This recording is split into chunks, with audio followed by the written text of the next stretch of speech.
dans ce nouvel épisode de Light Actu où en 5 minutes chrono, on vous relate l'actualité autour des crypto-monnaies et même l'actualité de façon générale. Vous savez à quel point les événements macroéconomiques ont un impact direct sur les crypto-monnaies. Alors aujourd'hui à la une, nous avons la guerre en Israël. Israël-Palestine, vous savez cette vieille guerre-là qui a duré déjà depuis un moment, a été relancée vraiment très fort hier par une attaque du Hamas. Hamas qui est un groupe palestinien, ils ont attaqué Israël et là la guerre a vraiment repris de plus belle. On va voir quel impact ça peut avoir au niveau des crypto-monnaies. On va également voir l'affaire FTX, on va revenir dessus parce qu'il y a eu beaucoup de révélations choquantes qui sont vraiment rocambolesques, qui ont été faites lors, n'est-ce pas, de la comparution de SBF, Sam Bankman-Fried, le fondateur de FTX, lors de son procès qui se déroule actuellement aux États-Unis.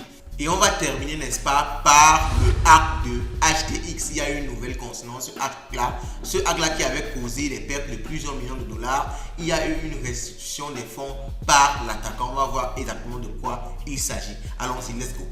Oh!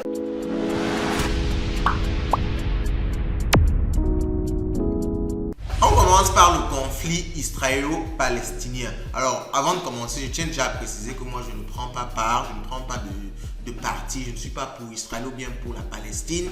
C'est une guerre assez complexe qui a commencé il y a beaucoup d'années, avant même que je ne sois né. Donc, je ne veux pas me prononcer de façon très directe en disant que je soutiens Israël ou bien je soutiens la Palestine.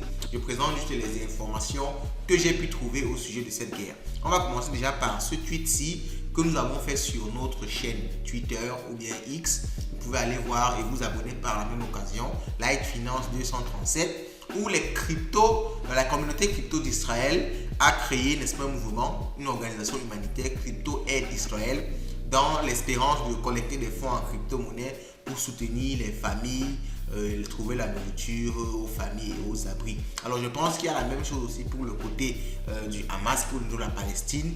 Je ne sais pas, je n'ai pas trouvé exactement les informations, mais je pense que c'est possible parce que par la suite on va voir qu'il y a beaucoup de mouvements crypto autour, n'est-ce pas, du Hamas au niveau de la Palestine.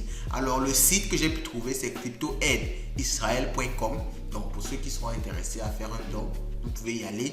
Alors, ça dépend aussi de celui que vous soutenez. Est-ce que vous soutenez Israël? Est-ce que vous soutenez la Palestine?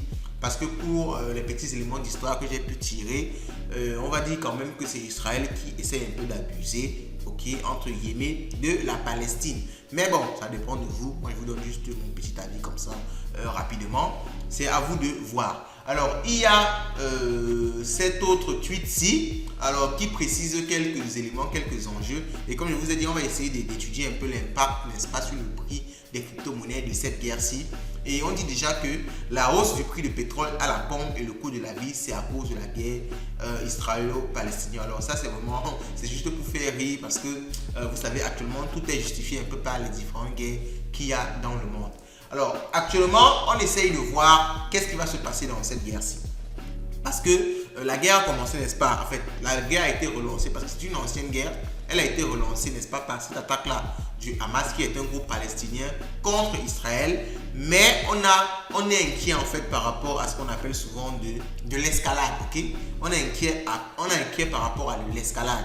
Est-ce que d'autres nations vont entrer dans le conflit? Est-ce que d'autres pays vont entrer dans le conflit? Alors les États-Unis déjà ont commencé à envoyer de l'aide militaire à Israël, des nouvelles munitions. Alors les États-Unis, c'est un allié historique d'Israël.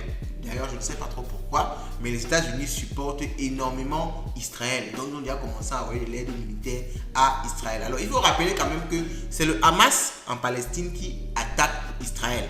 Mais on va le dire aussi, Israël a attaqué plusieurs fois la Palestine. Déjà que c'est eux, d'après l'histoire, qui sont venus s'installer dans ce territoire-là.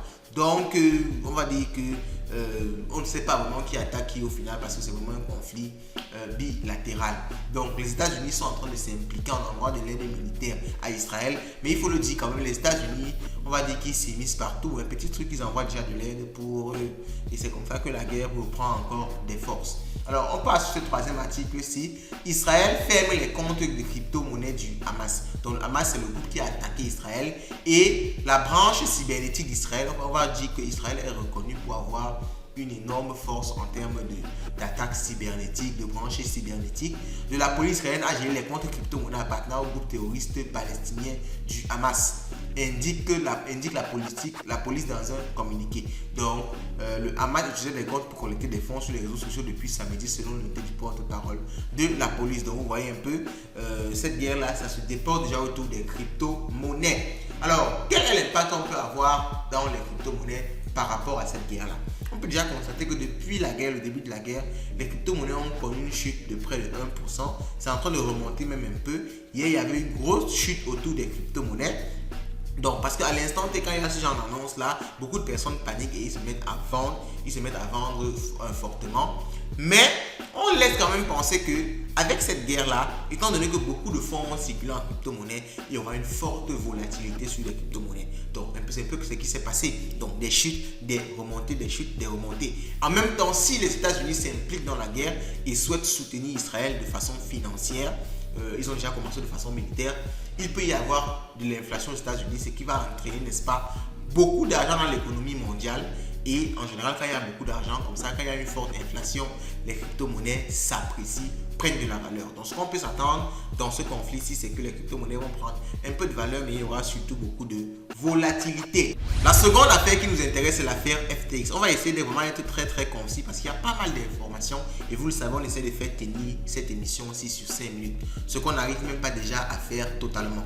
Alors, premièrement, la révélation qu'on a appris, c'est que les fonds des clients n'étaient pas garantis. Les fonds des clients n'avaient aucune garantie. Le tribunal a posé la question à Gary Young, qui était le cofondateur de FTX, et on lui a demandé les soi-disant fonds de garantie étaient un chiffre réel? Non. S'agissait-il de faux numéros? Il répond oui. Le public a été informé que le numéro de la caisse d'assurance figurant sur le site était faux? Non. Donc vous voyez, en fait, les gars avaient mis les faux chiffres pour dire que les fonds, ils avaient annoncé des faux chiffres pour dire que les clients étaient garantis. Pourtant, ce n'était pas du tout le cas. Donc, le tribunal demande quels étaient les revenus du FTX? Environ 150 millions de dollars. Et dans quelle mesure Alameda était-il négatif? 200 millions de dollars et plus. Donc Alameda avait une ligne de crédit dans FTX. Et Alameda avait vraiment une autorisation de crédit quasi illimitée qui montait à près de 65 milliards de dollars, comme on peut le lire ici. Selon les déclarations de Gary Young, Alameda était en mesure de retirer plus que ce qu'il avait sur son propre compte. Donc Alameda avait tous les droits dans FTX. Il se servait tout simplement de l'argent des clients pour faire ce qu'il voulait dans Alameda Research. Donc il y a vraiment beaucoup d'autres révélations, mais c'était les révélations les plus importantes. Il y a beaucoup d'autres personnes qui ont été interrogées. Je vous conseille vraiment de revenir sur cet article-ci pour lire ça plus en détail. On va revenir sur cette affaire-ci au fur et à mesure des jours, parce qu'il y a un témoignage important aujourd'hui 10 octobre de Caroline Allison, qui était tout simplement entre guillemets l'ex-petite amie de SBF, mais aussi CEO de FTX. On va revenir et on va voir vraiment ce qu'elle va vraiment dire en rapport avec cette affaire-là. On passe vraiment à la dernière actualité qui est celle de HTX. HTX qui est l'ancien IOB, donc avant on appelait ça IOB, qui récupère 8 millions de dollars suite au hack. Donc l'attaquant qui avait volé environ 8 millions de dollars d'Ether à HTX a finalement décidé de restituer les fonds. Donc il a restitué les fonds qui étaient environ 5000 Ethereum. HTX a salué sa décision et lui a envoyé une prime de 250 Ethereum. Donc entre guillemets, maintenant je crois que c'est même à la mode. Les attaquants attaquent des plateformes quand ils réussissent à dérober de l'argent pour ne pas être poursuivis. Ils retournent l'argent là, et en général même les plateformes avant même qu'ils ne retournent proposent une prime souvent de 10%. On te donne 10% de cet argent si tu nous retournes les fonds. On te donne 5% de cet argent si tu nous retournes les fonds.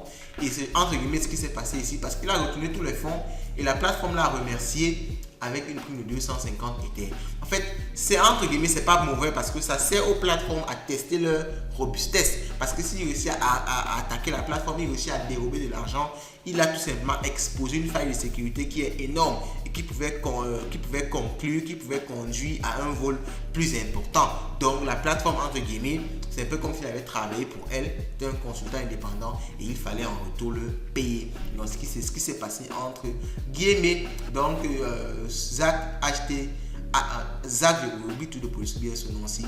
Zach XBT, qui est un célèbre analyste sur Twitter, a mentionné cela, a mentionné que le monsieur avait retourné la quasi-totalité des Ethereum et que la plateforme avait retourné entre guillemets, avait remercié en envoyant 250 Ethereum à l'attaquant. Alors dites-moi ce que vous pensez en commentaire de ce format-ci qu'on essaie de construire, de cette information-ci autour des crypto-monnaies. Dites-moi ce que vous pensez de tout ça et on se retrouve à la prochaine. Ciao, ciao, ciao.